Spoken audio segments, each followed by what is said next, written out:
আমি মাঝে সাঝে ভ্লগ করি, সেটা তোমরা ভালো করেই জানো। কিন্তু আজকে একটা মহান জিনিস তোমাদেরকে দেখাতে চলেছি, যেটা হচ্ছে আমি টিউশন বা কলেজ গিয়েছিলাম, হয়তো এটা অনেক দিন আগে করা ছিল, কিন্তু ভুলে গিয়েছিলাম কোথায় গিয়েছিলাম, সেটা আমি ভুলে গেছি। তাই জন্য আমি এরপর দেখাচ্ছি। আমি বাড়িতে ফিরে এসে দেখছি আজ একটা মহান মানব কিছু একটা এক্সারসাইজ করছে আর কি। দেখো, এটা আমার হচ্ছে ভাই।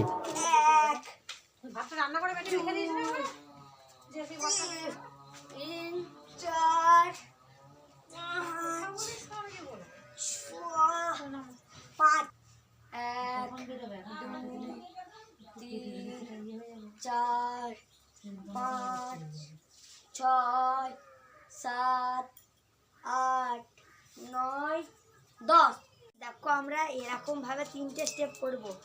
একটা স্টেপ, 2, 3, 4, 5, 6,